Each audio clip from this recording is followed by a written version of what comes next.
Hello guys everyone, कैसे हैं आप लोग। आप देख रहे हैं my YouTube channel the Mughal haven.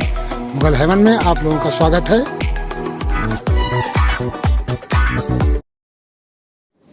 तो 4-5 रोज से हमारे यहाँ बारिश बिल्कुल नहीं हो रही है और 4-5 रोज पहले 2-3 बार बारिश हुई थी और जब से किसी किस्म की कोई बारिश नहीं हुई है और सारे अडेनियम मेरे जो हैं वो देखिए सब सूखे पड़े हुए हैं।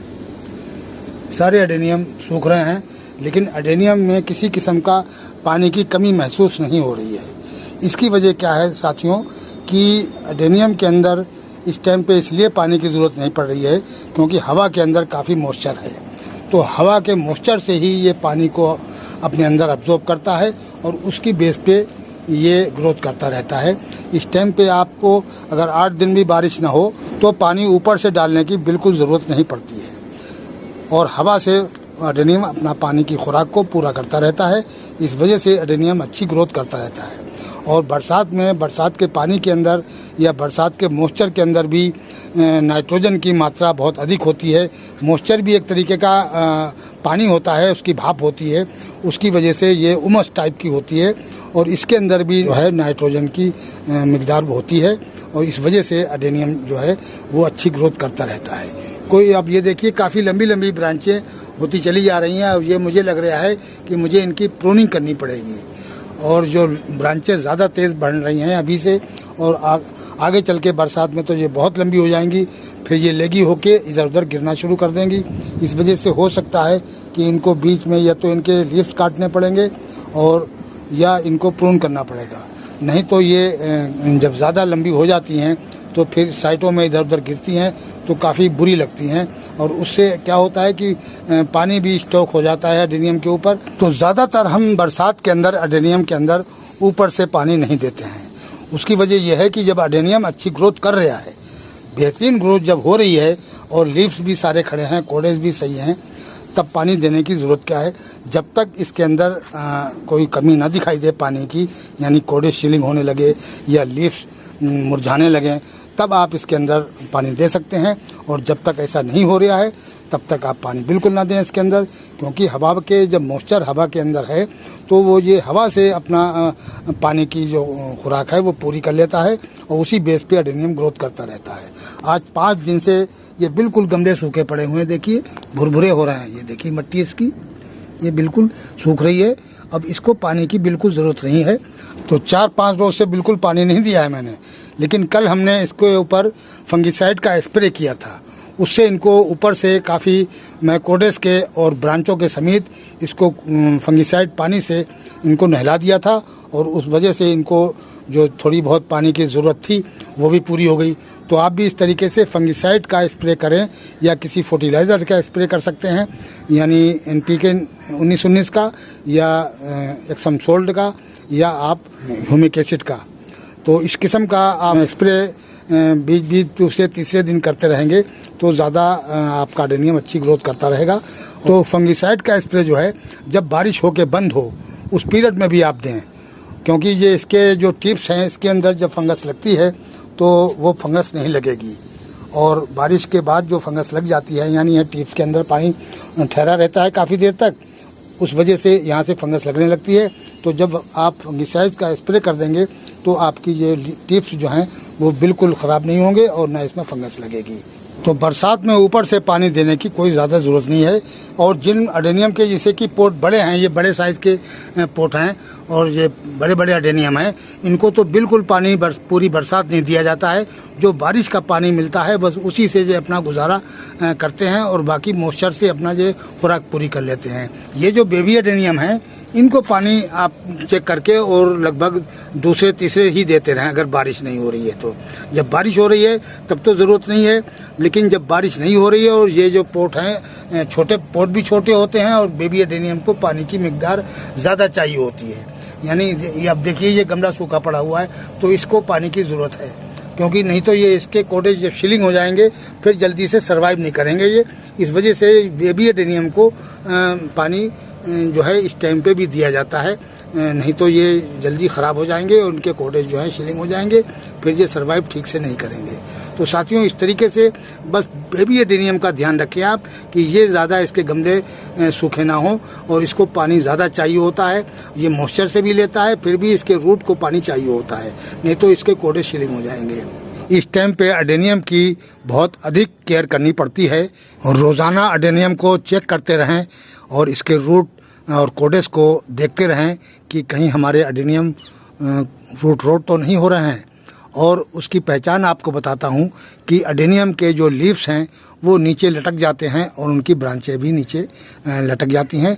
इस तरीके से आप एडेनियम को रोज़ चेक करते रहें और इस तरीके से कोडेस को भी दबाकर देखते रहें, क्योंकि अधिक बारिश होने से क्या होता है कि नीचे ऊपर से तो आपको ये सूखा हुआ नज़र आ रहा है, लेकिन नीचे से पानी इसमें रहता है और अगर और एक्स्ट्रा पानी जब ज़्यादा हो जाता है तो यहाँ से रूट रोट होने लगता है।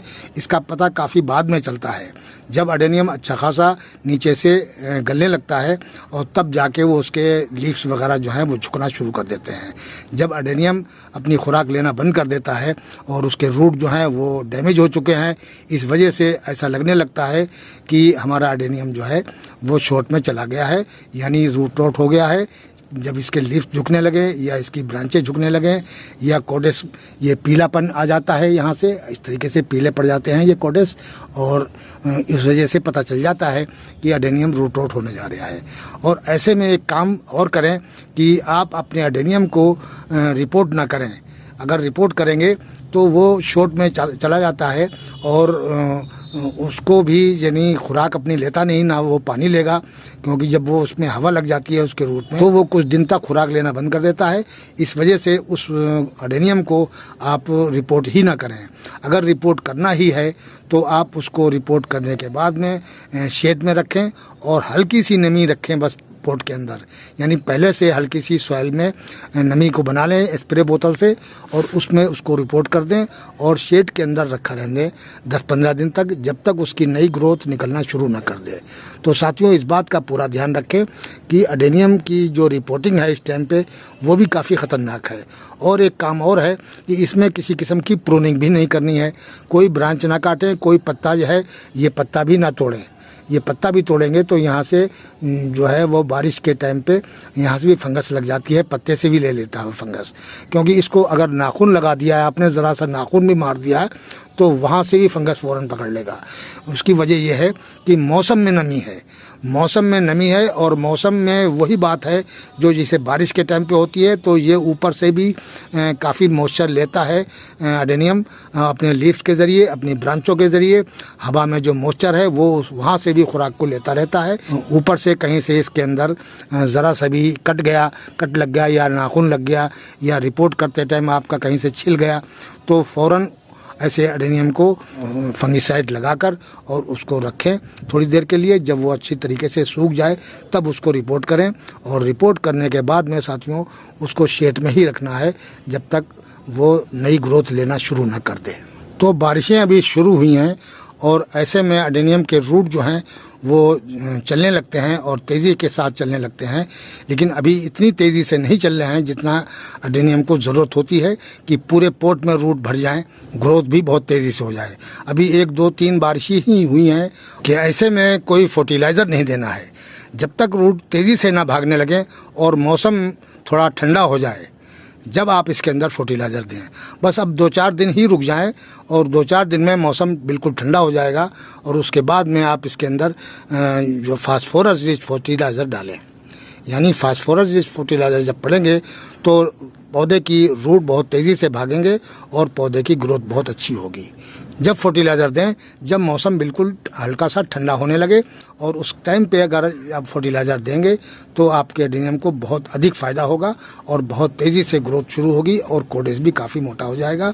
और अगर इस टाइम पे दे देंगे तो अभी क्या होता है कि मौसम इस टाइम पे तो थोड़ा सुबह में ठंडा लगता है, दोपहर के बाद तक धूप बहुत चिलचिला के निकलने लगती है और उस बेस पे गर्मी और सर्दी का जो माहौल बन जाता है तो एडेनियम के रूट जो हैं वो उसमें उमस पैदा हो जाती है, यानी जैसे उबल जाती है कोई चीज़, उबलने के बाद में वो चीज़ एक तरीके से गल जाती है।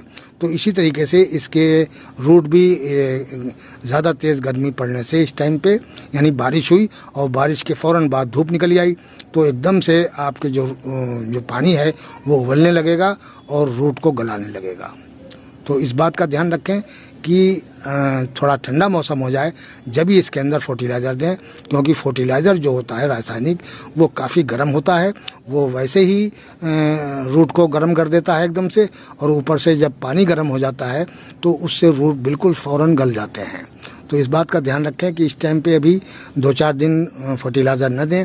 जब देख लें कि आप टेम्परेचर अच्छा खासा ठंडा हो रहा है तो और बारिश होने वाली है, यानी बारिश का अंदाज़ा आपको लगे कि आज बारिश ज़रूर होगी, तो उस पीरियड में आप फर्टिलाइज़र एडेनियम के चारों साइड 4-4, 6-6 दाने DAP के डाल दें, या आपके पास ह्यूमिक एसिड हो। ह्यूमिक एसिड तो खैर नहीं डालनी चाहिए बरसात में, क्योंकि ज़्यादा तेज़ जब बारिश होगी तो ह्यूमिक एसिड सारी नीचे से निकल जाएगी, और जो DAP है वो ग्रेवेल्स में होती है, तो वो धीरे धीरे घुलती है और धीरे धीरे घुल के रूटों को मिलती रहती है, तो वो नीचे से बहुत कम निकलती है।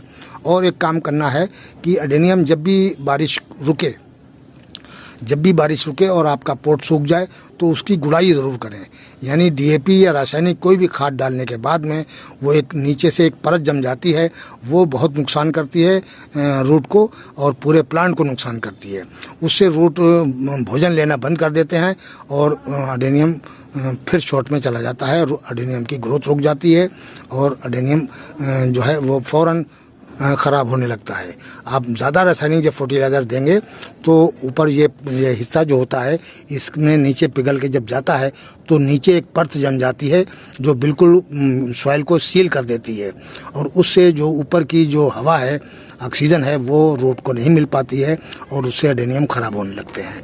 तो इस तरीके से आप इसकी गुड़ाई करते रहेंगे तो एडेनियम बहुत काफ़ी सेफ रहेगा और ग्रोथ भी बहुत अच्छी करता रहेगा। रासायनिक फर्टिलाइज़र में प्लांट की गुड़ाई अधिक करी जाती है, जितनी गुड़ाई करते रहेंगे उतना ही प्लांट अच्छा चलता रहेगा, क्योंकि ये जो खाद जो है ये एक पपड़ी बन जाती है और वो नीचे जमने लगती है, तो उसको तोड़ना बहुत ज़रूरी है। जब वो टूटता रहता है तो वहाँ उसको ऑक्सीजन मिलती रहती है और वो ग्रोथ बहुत अच्छी करता रहता है। जैसे अपने प्लांट को स्प्रे करें आप, चाहे फर्टिलाइज़र का करें और चाहे फंगिसाइड का करें, लगातार इसके अंदर फर्टिलाइज़र देते रहें इस तरीके से स्प्रे की शक्ल में। अभी जो वैसा फर्टिलाइज़र है रासायनिक वो सॉइल के अंदर बिल्कुल ना डालें, जब तक मौसम ठंडा ना हो जाए उसके बाद में आप सॉइल के अंदर भी डाल सकते हैं, और जब तक सॉइल में नहीं डाल रहे हैं तब तक आप स्प्रे करें। और ख़ास तौर से फंगिसाइड का स्प्रे भी बहुत ज़रूरी है इसका, तीसरे चौथे आप फंगिसाइड का स्प्रे करते रहें। तो साथियों, आज की वीडियो में इतना ही। मिलते हैं अगले वीडियो में नए टॉपिक और नए कंटेंट के साथ। अगर हमारा वीडियो अच्छा लगे तो लाइक कीजिए, शेयर कीजिए और सब्सक्राइब कीजिए। शुक्रिया, धन्यवाद।